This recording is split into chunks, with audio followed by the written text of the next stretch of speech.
ការពិវៈមុនយើងចាប់ត្រឹមក្រុមរបស់បិសាចដើមឈើឈ្មោះ Hanami បានមកយាយីដល់កន្លែងប្រកួតប្រជែងក្បាច់គុណរវាងសិស្សសាលាជួសជុលទាំងពីរនៅពេលនោះមាន class user ឬក៏មេធំម្នាក់ដែលជាគ្នារបស់បិសាចដើមឈើបានបង្កើតដែនសីមាដែលគេហៅថា well ការពារកុំឲ្យ Gojo ចូលមកជួយពួកកូនសិស្សបានចំណែកបិសាចដើមឈើកំពុងតែតាមព្យាបាលមេកំនេះ Toge ហើយនិង Kamo ពួកគេដើម្បីបានសហការគ្នាវាយទប់ជាមួយនឹងបិសាចដើមឈើដើម្បីដកថយព្រោះបិសាចដើមឈើជាបិសាចកម្រិត special តរ Gojo ឲ្យបានទៅរួចពេលនោះ Toge ប្រើតែនេះស្រែកបញ្ជាឲ្យបិសាចដើមឈើជប់បានមកខ្លាំងខ្លាតចំណែកពីរនាក់ទៀតវាយលុកលើវាហើយដកថយតែទោះបីយ៉ាងណាយុទ្ធសាស្ត្រនេះប្រើបានយូរទេព្រោះតិចនិករបស់ Toge ប្រើមានកំណត់បើប្រើច្រើនជ្រុលវានឹងប៉ះពាល់ដល់បំពង់ករបស់គាត់ហើយបើធ្ងន់ធ្ងរវាអាចសម្លាប់គាត់បានដល់ពេលនោះបិសាចដើមឈើបានវាយកាម៉ូឲ្យត្រូវរបួសហើយពេលនោះដើម្បីការពារមីកាមី Toge បានប្រើ super របស់គាត់ស្រែកបំប៉ោងបិសាចដើមឈើដល់ខ្ទាតចំណែកគាត់ក៏ដួលកាម៉ូផងដែរបន្តិចក្រោយមកបិសាចដើមឈើក៏ងើបមកវិញធម្មតាដោយមានត្រូវរបួសស្នាមអីបន្តិចសោះហើយពេលនោះម៉ាគីបានលោតមកកាពីក្រោយតែនៅតែធ្វើអីវាអត់បានដែរចំណែកមីកាមីបានស្ទុះចូលទៅកាត់ដាច់ឬឈើដែលដុះចេញមកពីភ្នែករបស់វាហើយពួកគេនឹងថាចំណែកខ្សែរបស់បិសាចមួយហ្នឹងគឺនៅភ្នែកបន្ទាប់មកមីកាមីបានដកដំងមីកំណាត់ចេញពីសំណល់របស់គាត់ហើយទៅឲ្យម៉ាគី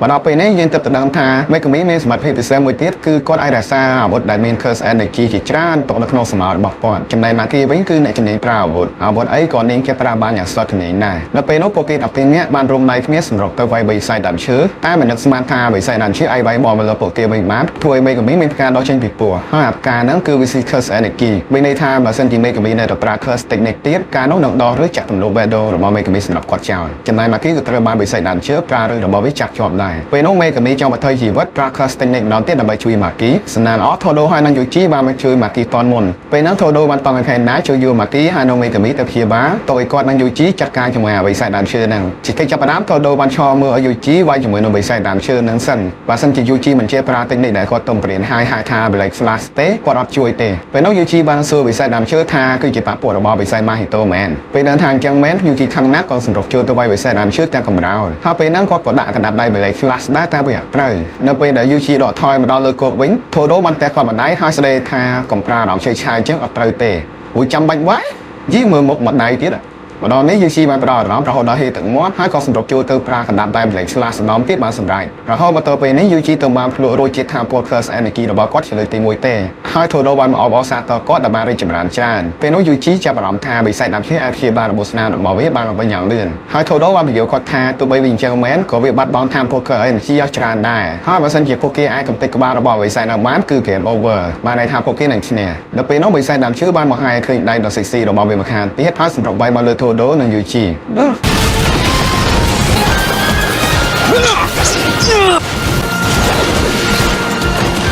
ីបន្តមកនៅពេលដែល Todo និង Yuji រួមគ្នាវាយចិត្តទៅដល់បិសាចដើមឈើវាក៏ដកមេឈើដែលពួកគេរត់ជាន់ពីលើទៅវិញបាត់ធ្វើឲ្យពួកគេត្រូវធ្លាក់ចុះទៅក្រោមប៉ុន្តែបណ្ដោះវាថែមទាំងបីឬឈើយ៉ាងស្រួយសម្ដៅមកសម្រាប់ពួកគេទាំងពីរនាក់ណាល្អពួកគេឆ្លាតបាននឹកឃើញធាក់ជើងគ្នាដើម្បីគេចេញពីការវាយប្រហារមួយនោះពេលពួកគេធ្លាក់មកដល់ខាងក្រោមការប្រយុទ្ធនៅតែបន្តហើយពេលនោះយូជីបានដឹងថាវិស័យដើមឈើនឹងចំណាយថាពល curse energy អស់ច្រើនហើយបានន័យថាវាការដាក់ខ្សោយជាងមុនអញ្ចឹងវាជាការដែលពួកគេគួរតែសម្រុកវាយទៅលើវាហើយពេលនោះ Todo បាននិយាយថាដល់ពេលដែលគាត់ត្រូវប្រើ technique របស់គាត់ហើយមកដល់ពេលហ្នឹងហើយអ្នក technique ទៀត bro គ្មានពេលបញ្យល់ច្រើនទេតក់សម្រុកចូលចំរបស់យកអានេះលេងចាប់ជើងបន្តមកវិស័យដើមឈើបានចាប់កវែង Todo ទៅកពតឬឈើមួយដែលមានចុងយ៉ាងស្រួយចាំចាក់ទម្លុះខ្លួនរបស់គាត់ប៉ុន្តែពេលនោះ Todo បានប្រើ technique ទៀតដែរដូរកន្លែងជាមួយនឹងវិស័យដើមឈើធ្វើឲ្យអ្នកត្រូវឬឈើចាក់គឺជាវិស័យដើមឈើទៅវិញ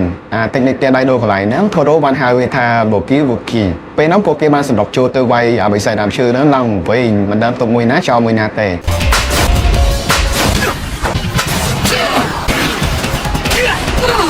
េហើយយូជីបានប្រើtechnique Black Flash ស្វែងលើបិសាចដើមឈើនោះ4ដងជាប់គ្នាហួយ Todo ភ្ញាក់ផ្អើលខ្លាំងណាស់ព្រោះកន្លងមកមានតែណាមីទេដែលប្រើក្បាច់នោះ4ដងជាប់គ្នាបានបន្ទាប់មកមិនយូរប៉ុន្មានបិសាចដើមឈើបានសងជាមួយនឹងtechnique ទៀតដែររបស់ Todo អាចតដៃវិញបានពេលនោះវាបានបាញ់ផ្កាមានធ្មេញយ៉ាងច្រើនសម្ដៅមករកពួកគេហើយ Todo ក៏បានទះដៃដូរកន្លែងបិសាចដើមឈើជាមួយនឹងយូជីដើម្បីការពារយូជីចំណែកគាត់ដឹងថាអាផ្កាមានធ្មេញហ្នឹងវាវាយប្រហារអ្នកដែលប្រើ curse energy តែប៉ុណ្ណោះវាដូចការដំណៃរបស់មេកាមីអញ្ចឹងបើសិនជាគាត់អត់ប្រើ curse energy ទេផ្កានោះធ្វើអីគាត់អត់បានទេបន្តមកដល់វិញ Todo វាយបកវិញម្ដងគាត់បានតែដៃដូរកន្លែងយូជីជាមួយនឹងដំបង3កណាត់ដែលមាន curse energy កម្រិត special ហើយមុនពេលផែនណាសៃមេកាមីទៅមេកាមីបានប្រាប់ Todo ថាអាបិសាចហ្នឹងមានចំណុចខ្សោយនៅភ្នែកពេលនោះ Todo បានប្រាប់ដំបង3កណាត់វត្តចំគោលដៅល្អណាស់ប៉ុន្តែគួរឲ្យសោកស្ដាយពួកគេវាយគ្នានៅក្នុងព្រៃហើយបិសាចដើមឈើវាអាចស្រូបយកជីវិតចេញពីដើមឈើផ្សេងទៀតមកជួយវាបានបន្តមកវាប្រើក្បាច់ចុងក្រោយគឺរៀបចំបង្កើត domain ប៉ុន្តែវាមិនទាន់បង្កើតបានផង Gojo ក៏បានមកដល់ពេលនោះមិនចាំយូរទេ Gojo បានប្រើ technique kill បូកជាមួយនឹង technique ក្រហមបង្កើតបានជា technique ពណ៌ស្វាយវាយមហា ទៅលើវិស័យដើមឈើ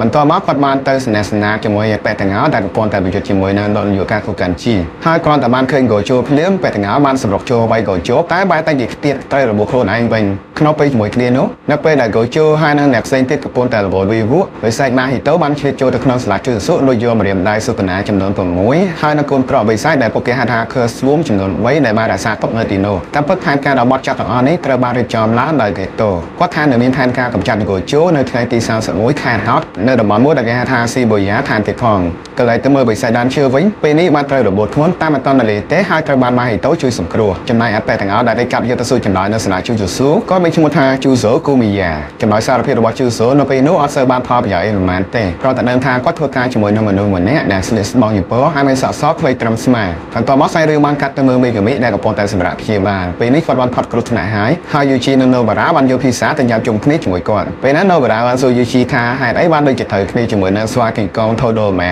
ហើយយូជីក៏បានឆ្លើយថាគាត់ក៏អត់យល់ពីខ្លួនឯងដែរនិយាយដើមដង្ហើមដល់ពេលនោះថូដូក៏ទៅដល់ភ្លើមនៅកន្លែងនោះដែរមិនដឹងថាគាត់បោះតាមពីពេលណាទេពេលហ្នឹងមិនដឹងហេតុអីទេយូជីក៏បានរត់គេចពីទូណូបន្ទាប់មកក៏ជួបបានហៅសិស្សទាំងអស់គ្នាទៅប្រជុំចឹងនឹងថាពួកគេនៅចង់បន្តប្រកួតដែរទេហើយពេលនោះពួកសិស្សក៏ឯកភាពគ្នាបន្តការប្រកួតទៀតបើតាមច្បាប់ការប្រកួតនៅថ្ងៃបន្ទាប់គឺលក្ខណៈប្រកួតទេប៉ុន្តែក៏ចូលបានលួចការប្រើកម្មវិធីឲ្យទៅជាការប្រកួតលក្ខណៈក្រុងគឺពួកគេនាំគ្នាប្រកួតតាមរយៈកីឡា baseball ហើយដោយសារតែ admin អត់ចេះលេងកីឡា baseball នោះមិនដឹងថាបកស្រាយមិនសុំរំលងគ្រាន់តែដឹងថាលទ្ធផលនៃការប្រកួតគឺក្រុមមកពីសាលាតូក្យូជាអ្នកឈ្នះពេលនេះគេបានបញ្ចប់វគ្គប្រកួតវាយគុណរវាងសិស្សសាលាទាំងពីរហើយចូលដល់វគ្គថ្មីពេលនេះចាប់ផ្ដើមជាមួយនឹងបរិម្នាក់កំពុងតែទេសនាឲ្យអ្នកគ្រប់គ្រង apartment របស់គាត់ព្រោះពេលត្រឡប់មកដល់ផ្ទះគាត់បានឃើញទ្វាររបស់គាត់របើកដែលតាមត្រូវទ្វារនោះត្រូវបិទអូតូហើយនៅពេលដែលគាត់កំពុងតែនិយាយទូរស័ព្ទនោះស្រាប់តែមានបិសាចមួយបានលោមកពីក្រៅខ្នងគាត់ក្រោយមកបរិម្នាក់នោះត្រូវបានស្លាប់ហើយសាលាជឿសុបានសន្និដ្ឋានថាការស្លាប់របស់បរិម្នាក់នោះគឺបិសាចជាអ្នកសម្លាប់ថ្មីនេះមានករណីស្លាប់ស្តៀងគ្នានឹងចំនួន3ករណីហើយអ្វីដែលគួរចាប់អារម្មណ៍គឺអ្នកស្លាប់តែ3ហ្នឹងរៀននៅសាលាជាមួយគ្នាពេលហ្នឹងគេបានចាត់ចែងឲ្យសិស្សឆ្នាំទី1ទាំង3នាក់មានយូជីមេកាមីហើយនិងណូបារ៉ាទៅស៊ើបអង្កេតករណីហ្នឹងហើយអ្នកដែលបានឡានជួបពួកគេទៅមានឈ្មោះថាអាក្រីនីត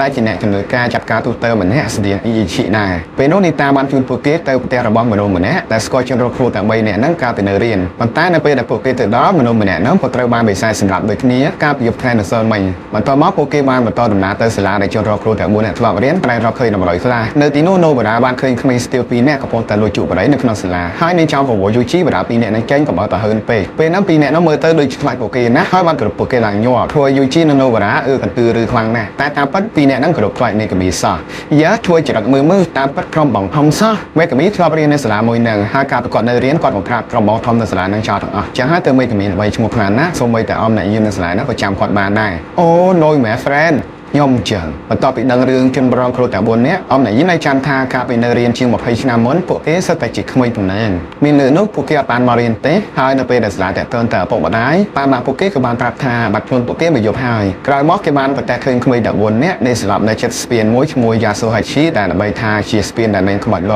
ោក្មេងៗចូលចិត្តទៅលេងនៅទីនោះពេលយប់ដើម្បីអួតថាពួកគេខ្លាហាននៅទីនោះផងដែរអមប្រុសអ្នកយាមក៏បានសួរសុខទុក្ខអំពីបងស្រីរបស់មេកាមីឈ្មោះស៊ូមីគីហើយមេកាមីក៏បានឆ្លើយថាអ្នកសុខសប្បាយទេស្អីគេមានបងស្រីមិនដែលលេងនិយាយមែនហើយខ្លាចខ្ញុំញ៉ាមែនកាត់មកមើលក្រុមបិសាចវិញម្ដងម៉ាហេតូបានយករបស់ដែលវាលុយបានពីសាលាជួយស៊ូមកពិនិត្យមើលហើយឆ្ងល់ថាហេតុអីបានគេអំផ្លាញនេះចោលតែម្ដងទៅពេលនោះគេទៅបានប្រាប់ថាមកពីរបស់ហ្នឹងគឺជារបស់ដែលមានកម្រិតពិសេសអត់មាននរណាអាចទៅផ្ទៃវាបានទេមានតែចាប់ទៅវានៅមួយកន្លែងហើយបើសិនជាគេយកវាទៅដាក់ចូលទៅក្នុងខ្លួនរបស់មនុស្សណាម្នាក់ហ្នឹងនឹងខ្លាចទៅជាបិសាចកម្រិតពិសេសពេលនោះម៉ាហេតូក៏សាកយកកូនក្រោកបិសាចមួយញាត់ចូលទៅក្នុងមាត់របស់បុរសម្នាក់ដែលវាបានចាស់ជំរិតស្នោក្រោយមកបុរសនោះក៏បានខ្លាចទៅជាបិសាចពិតមែនបន្ទាប់មកនៅយប់នោះក្រុមរបស់យូជីបានទៅស្វែងយ៉ាសូហាឈីដើម្បីពិនិត្យមើលតែពួកគេចាំបានហើយដោយអត់មានឃើញចម្លែកទេនៅពេលដែលពួកគេរៀបចំត្រឡប់ទៅវិញថ្មីម្នាក់ដែលជួបបរិយនៅសាលារៀនបានជិះកង់ដឹកបងស្រីគាត់មកដល់នាងមានឈ្មោះថា Fujinoma គឺជាមិត្តរួមថ្នាក់របស់មេកាមីនាងម្នាក់ដែលសារតែនាងព្រួយបារម្ភពីសុវត្ថិភាពរបស់នាងព្រោះកាលពីរៀនថ្នាក់ទី8នាងក៏ធ្លាប់ទៅស្ពាននោះនៅពេលយប់ដែរហើយថ្មីនេះនាងចាប់អារម្មណ៍ថាទ្វារអូតូម៉ាទិកនៅហាងហ្វាម៉ារបស់នាងចិត្តបើកចំហហើយនៅពេលដែលនាងថាសួរនាងថាទៅជាមួយអ្នកណាខ្លះនាងក៏បានប្រាប់ថាទៅគ្នា3នាក់ហើយក្នុងចំណោមនោះក៏មានស៊ូមីគីបងស្រីរបស់មេកាមីផងដែរស៊ូមីជាផ ផងដែរថាបងស្រីរបស់មីកាមីបានជាប់បណ្ដាសាបិសាចហើយមីកាមីមិនដែលប្រាប់នរណាទេពេលនោះមីកាមីនៅថាបិសាចនៅស្ពាននោះមិនមែនធម្មតាទេគាត់បានទេទៅសុំជំនួយពី ETC តែ ETC ប្រាប់ថាមានតែអ្នកចេះវិទ្យាមន្តកម្រិតទី2ទេដែលនៅតំណែងកូជោក៏ចេញទៅក្រៅប្រទេសបាត់ទៀតពេលនោះ ETC បានឲ្យយោបល់ទៅមីកាមីឲ្យដកថយសិនទៅចាំតែទឹកក្រោយកូជោមកវិញចាំដោះស្រាយប៉ុន្តែពេលនោះមីកាមីមិនអាចចាំបានតទៅទៀតទេព្រោះបើសិនជាចាំនៅមានមនុស្សស្លាប់កាន់តែច្រើនដល់ពេលចាំពួកគេក៏សម្រេចតាមរកបិសាចនៅស្ពាននោះមិនយូរប៉ុន្មានពួកគេទាំង3បានដើរចូលទៅដល់ domain បិសាចដែលមានបិសាចជាច្រើនចាំវាយប្រហារពួកគេដោយចំណាបិសាចទាំងនោះក៏មានបិសាចកម្រិត special ពណ៌ខៀវមួយដែលបានទៅប្រកាន់ឡើងមកតាមរយៈការដាក់កូនក្របបិសាចចូលក្នុងមាត់របស់បរិម្នាក់ពេលនោះ UG បានស្ម័គ្រចិត្តទប់ទល់ជាមួយនឹងបិសាចពណ៌ខៀវនោះចំណែកមេកាមីនិង Novara ទប់ទល់ជាមួយនឹងបិសាចផ្សេងទៀតបន្ទាប់មកនៅពេលនោះស្រាប់តែមានបិសាចមិនទាន់ស្គាល់អត្តសញ្ញាណមួយទៀតចាប់អូ Novara ចូលទៅក្នុងជញ្ជាំងអាបិសាចពណ៌ខៀវបានប្រាប់ថានោះគឺជាបងប្រុសរបស់វាហើយបន្ទាប់មកវាក៏រត់ចូលទៅក្នុងជញ្ជាំងផងដែរពេលឃើញចឹងមេកាមីក៏ឲ្យ UG ទៅតាមជួយ Novara ទៅឲ្យគាត់ទប់ទល់ជាមួយនឹងបិសាចនៅកន្លែងហ្នឹងបន្ទាប់មកមេកាមីបានសម្រុកទៅកាត់បិសាចដែលលើទីដីនោះបានយ៉ាងច្រើនហើយគាត់បានដឹងថាអាបិសាចអស់នោះមិនមែនជាខ្លួនពិតទេហើយបន្ទាប់មកដោយមេកាមីគិតមែនអាបិសាចនោះបានបង្ហាញខ្លួនពិតរបស់វាចេញមកវាមានរូបរាងដូចបិសាចមួយដែលមេកាមីធ្លាប់ជួបម្ដងហើយនៅមជ្ឈមណ្ឌលកែប្រាគ្រាន់តែមួយនេះខាងជាមុនឆ្ងាយណាស់តែទៅនៅ Novara ពេលបិសាចអូននេះមកដល់ខាងក្រៅហើយវាបានបង្ហាញសាច់ដុំ6 pack ដល់60របស់វាអួត Novara មកសោះហាងណាអាស្រឡាញ់បងទៅយីឯងសង្ហាប៉ុណ្ណឹងដែរនៅឯងទៀតគ្មើលម៉េះអាបិសាចសង្ហានោះឈ្មោះថា ESO វាក៏ត្រូវបានមកទៅប្រើកូនក្របបិសាចបង្កើតឡើងមកដែរហើយគោលបំណងរបស់វាមកខាន់ទីនេះគឺសម្រាប់បិសាចកម្រិត special ដែលកំពុងតែវាយជាមួយនឹងមេកាមីដើម្បីយកម្រាមដៃសុគណាត្រឡប់ទៅវិញយូបកទៅមើលមេកាមីវិញពេលនេះគាត់ត្រូវបានបិសាចវាយដល់ត្រង់ខ្លួនហើយក្បាច់ចុងក្រោយដែលមេកាមីត្រូវប្រើនៅពេលនោះគឺបង្កើត domain ទោះបីវាមិនទាន់គ្រប់លក្ខណៈក៏ដោយពេលនោះគាត់បានប្រើសំណងវាយសន្ទប់ទៅលើបិសាចលើឡើងវិញពួកហើយចុងក្រោយបិសាចនោះបានដាក់ super បំផ្លាញ domain របស់មេកាមីចោលតែមេកាមីឆ្លាតក៏ហៅការសោកខ្មែររបស់គាត់ចេញមកសម្រាប់បិសាចនោះចោលតាន់ចុងក្រោយមេកាមីក៏យកបានម្រាមរបស់សុគណាហើយបិសាចសង្ហា ESO ដែលកំពុងតែប្រឈមមុខជាមួយនៅ Novara ក៏បានដឹងដែរពេលនោះវាក៏ប្រញាប់លោតគេចេញពី Novara ដើម្បីទៅវាយតំណាមយកម្រាមដៃសុគណាពីមេកាមីបិសាច ESO ប្រាប់ថាវាលោតថយក្រោយអញ្ចឹងគឺដោយសារតែមិនចង់ឲ្យអ្នកណាឃើញខ្នោរបស់វាបើអ្នកណាហ៊ានទៅមើលខ្នោរបស់វានឹងសម្រាប់មនុស្សចោល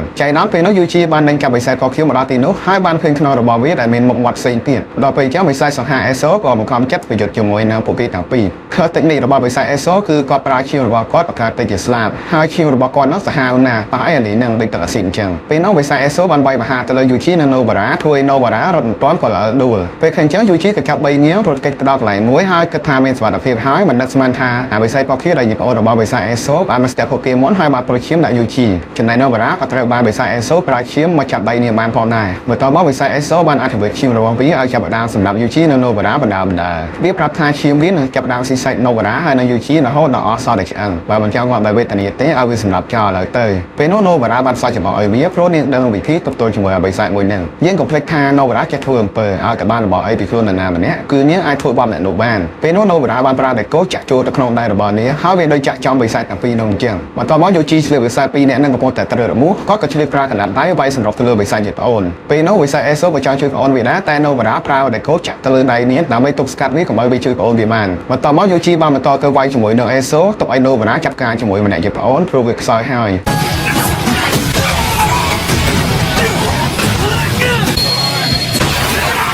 ចុងក្រោយ UG បានប្រើកណ្ដាប់ដៃបលេ Flash ស្វ័យ ESO ដាច់ដៃនឹងចំហៀងចំណែកបិសាចជាប្អូនត្រូវបាន Novara សម្រាប់ចោលបន្តមកទៀតនៅពេលនោះស្រាប់តែមានណាមួយបានខាត់នោះហើយបិសាច ESO ក៏លោតឡើងជីណានោះដើម្បីរត់គេចតែវាភ្លេចយកដៃវាមិនចំហៀងទៀតដែលដាច់នោះទៅជាមួយចុងក្រោយ Novara បានប្រើតិចនិកនៃចម្បាំងដើម្បីសម្រាប់បិសាចនោះចោលហើយដើម្បីច្បាស់ថាវាងាប់ UG ក៏ទៅថែមកណ្ដាប់ដៃបលេ Flash មួយទៀតក្រោយពីបិសាចពីអ្នកបងប្អូននឹងមកបាត់ទៅបងប្រុសរបស់វាម្នាក់ទៀតដែលមកទៅយកគុណក្របិសាចមកបង្កើតជាមួយគ្នាដែរនោះមានអារម្មណ៍ដឹងហើយពេលនោះគេទៅបានទទួលសារពីជនបង្កប់របស់គាត់ថាអ្នកសម្រាប់ប្អូនរបស់វាទាំងពីរគឺជាក្រុមរបស់ UG បាទមកមើល Novara និង UG វិញពេលបានជួបមេកាមីហើយដឹងថាគាត់នៅរស់ពួកគេសប្បាយចិត្តខ្លាំងណាស់តែ Novara បាននិយាយប្រាប់មេកាមីថាទុកម្រាមដៃសុគណានៅចិត្តខ្លួនជាងគ្រោះថ្នាក់ខ្លាំងណាស់មិនឲ្យខ្ញុំលេបហ្មងទៅប្រូពេលនោះមេកាមីអត់យល់ស្របឲ្យ UG លេបម្រាមដៃហ្នឹងឥឡូវទេតែដោយសារតែ UG នៃកម្លាំងខ្លាំងគេគាត់ចាំផ្ញើម្រាមដៃហ្នឹងនៅ UG សិនណែប្រាប់ម្ដងទៀតណាកុំលេបម្រាមដៃហ្នឹងឲ្យសោះហើយនៅពេលដែល UG ឈរដៃយកស្រាប់តែសុគណាហាមាត់ចេញពីដៃរបស់ UG លេបម្រាមដៃនោះបាទក្រោយមកទៀតបន្តពីនៅរឿងនេះ Gojo បានទេរ៉ូហ្វូនទៅអួតអូតៃមេថាកូនសើដែលគាត់បរៀនសិតតែខ្លាំងណាស់ម្នាក់អាចកំចាត់បិសាច Special បានហើយមិនមកអួតទេពូជម៉ែឪគេខ្លាំងមិនមែនមកពីគ្រូល្អទេសម្រាប់រឿងជូជូស៊ូខៃសិនពេលនេះបានឈានដល់វគ្គបញ្ចប់នៃរដូវកាលទី1ហើយសូមអរគុណអ្នកនរគ្នាដែលបានអត់ធ្មត់តាមដានរឿងនេះជាមួយនឹងខ្ញុំសម្រាប់អ្នកថ្មីដែលមិនទាន់បាន Subscribe Channel ទេសូមចុច Subscribe ហើយចុចរូបកណ្ដឹងផងដើម្បីទទួលបាន Notification នៅពេលដែលខ្ញុំផុសវគ្គបន្តទៀតសូមអរគុណ